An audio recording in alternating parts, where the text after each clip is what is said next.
une jeune serveuse d'un restaurant d'une petite ville reconnaît un vieux sans-abri grâce à ses vieilles bottes western abîmées, et lui offre dès lors des repas gratuits. Jane Kendrick commençait à en avoir assez de tous les sans-abri ivres qui se présentaient pendant la nuit pour essayer d'obtenir un repas gratuit ou une tasse de café chaud. Si est-il vraiment la faute des camionneurs? Ils n'arrêtent pas de faire monter ces épaves, pensait-elle, mais je dois les supporter. Jane fronce les sourcils et prend l'expression la moins amicale possible alors qu'un homme vêtu d'un manteau sale s'avance vers elle. Qu'est-ce ce que vous voulez? Demanda-t-elle sèchement, mais alors elle baissa les yeux et vit ses pieds, et tout changea. L'homme portait de vieilles bottes de cow-boy en peau d'anguille, et elle connaissait ces bottes. Il n'y avait pas d'autres paires comme celle-là dans le monde entier. Elles avaient été faites sur mesure pour son père il y a 15 ans, à l'époque où il pensait qu'il allait devenir une star. Le père de Jane, Homer Kendrick, était un auteur-compositeur-interprète, et il était aux anges lorsque sa première chanson a été enregistrée par un petit label de Nashville et a commencé à être diffusée sur les ondes. Soudain, la chanson nommée My Little Girl's Smile, qu'il avait écrite pour Jane, alors âgée de 8 ans, a atteint les charts de la musique country, et il a été invité à des émissions de musique country et à des tournées. Homer était sûr que la prochaine étape était le grand moment, alors quand son premier chèque de redevance est arrivé, il avait fait faire une paire de belles bottes de cow-boy en peau d'anguille pour lui-même. Il aimait ses bottes plus que tout, Jane ne s'en souvient point. Il portait ses bottes quand il a quitté Jane et sa mère un an plus tard pour s'installer avec sa choriste.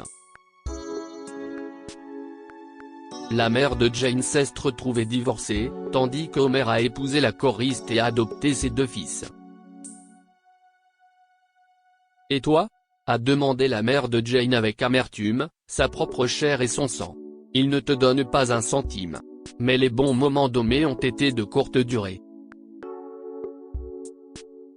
Son 2e album avait été un échec, et le 3e aussi. Aux dernières nouvelles, Homer travaillait comme musicien de studio à Nashville et essayait de vendre ses chansons. Et pourtant, voici un homme portant les bottes d'Homer, celles qu'il avait juré de porter dans sa tombe. Cette épave d'homme pourrait-elle être le père qu'elle avait autrefois adoré? Jane regarde le visage de l'homme. Il était sûrement beaucoup trop vieux. Cet homme semblait avoir des années de plus qu'Homer ne devrait avoir. Son visage était sillonné de lignes de douleur et de regret, et 2 sillons amers traînaient au coin de sa bouche. Où était cette bouche toujours souriante dont elle se souvenait depuis son enfance? Le visage de cet homme était masqué par une barbe de plusieurs jours, touffue et mal soignée, et ses yeux étaient injectés de sang. Jane baissa de nouveau les yeux sur les bottes, puis les regarda dans les yeux de l'homme. « Tu as l'air d'avoir parcouru un long chemin, mon ami, » dit-elle doucement. « Je parie que tu aurais bien besoin d'un repas chaud en ce moment. » L'homme la regardait avec les yeux les plus tristes. « Mademoiselle, je n'ai pas d'argent pour payer la nourriture, » dit-il avec une dignité tranquille, « je ne peux que vous remercier pour ce que vous m'avez donné. » Jane a conduit l'homme à une table dans un coin et l'a fait asseoir. « Que diriez-vous d'un hamburger et de frites avec toutes les garnitures, d'une tarte aux pommes et de tout le café que vous pouvez boire? »« Merci, mademoiselle, » a dit l'homme. « Vous êtes un ange. Que Dieu vous bénisse. » Jane a passé la commande de l'homme auprès du cuisinier et a noté son repas sur sa note. « Jane, » dit le gérant, abasourdi. « Vous payez vraiment un repas à cet homme? Tu fais toujours fuir ces gens plus vite que la foudre. »« Je sais, » dit Jane, « mais j'ai l'impression de connaître cet homme. » L'homme a mangé chaque morceau de nourriture que Jane lui a présenté et l'a remercié. Bien sûr, le soir suivant, il était de retour. Cette fois, il était propre et avait l'air beaucoup mieux, mais il était toujours sans le sou et une fois de plus, Jane lui servit un repas gratuit. L'homme est devenu un habitué, et personne ne s'est jamais demandé pourquoi Jane continuait à le nourrir, mais c'était le cas. Un soir, après avoir dîné, le sans-abri tendit la main à Jane. « S'il te plaît, dit-il. Reste et parle avec moi. J'ai quelque chose à te demander. » Jane a hésité, puis elle s'est assise en face de l'homme. « Qu'est-ce ce que vous voulez savoir ? Demande-t-elle. Pourquoi es-tu si gentil et si généreuse avec moi ? Lui demanda-t-il. Jane secoue la tête et détourne le regard du visage en ruine de son père. « Tu ne sais pas pourquoi ? Demande-t-elle. Non, dit l'homme calmement, mais j'ai l'impression de te connaître de quelque part. Si est-il vrai, dit Jane, et l'amertume monte dans son cœur. Je suis la fille que tu as abandonnée quand tu pensais que tu allais devenir le prochain Glenn Campbell. Tu ne me reconnais pas, papa ? Les yeux de l'homme se sont ouverts en grand. Jane ? A-t-il chuchoté. Oh, Jane. Si est-il toi ?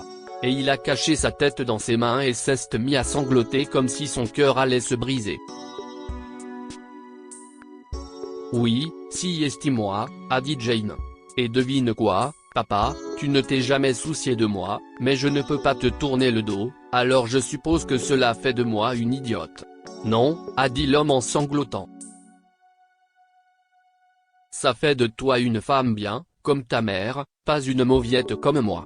Et Homer raconta à Jane comment sa seconde femme l'avait encouragé à boire de plus en plus, et l'avait même initié à la drogue, tout en lui soutirant l'argent qu'il gagnait avec sa musique. Lorsque l'argent a cessé de couler, la femme a fait ses bagages et est partie avec ses fils, et Homer était trop perdu dans une brume d'alcool et de drogue pour s'en soucier. Il s'est enfoncé de plus en plus profondément jusqu'à ce qu'il finisse dans les rues. « Comment m'as-tu reconnu, Jane ?» demanda-t-il. « Alors que je ne me reconnais même pas moi-même. » Jane a souri. « J'ai reconnu tes bottes fantaisie, bien sûr. » Cette nuit-là, Jane et Homer ont fait table rase du passé. Il est venu vivre avec elle, et avec son aide, il a rejoint les alcooliques anonymes et a arrêté de boire. Il s'est même acheté une vieille guitare et a recommencé à écrire de la musique. Qui sait, peut-être qu'un de ces jours, il écrira une autre chanson en l'honneur de sa fille, et qu'elle sera un grand succès. Que pouvons-nous apprendre de cette histoire ? Nous ne pouvons jamais tourner le dos aux personnes que nous aimons, peu importe ce qu'elles ont fait. Même si le père de Jane l'a laissé tomber, elle ne pouvait pas le laisser mourir de faim. Le pardon est un cadeau qui guérit celui qui le donne. En pardonnant à son père, Jane a guéri sa propre douleur et son propre cœur. Partagez cette histoire avec vos amis. Elle pourrait égayer leur journée et les inspirer.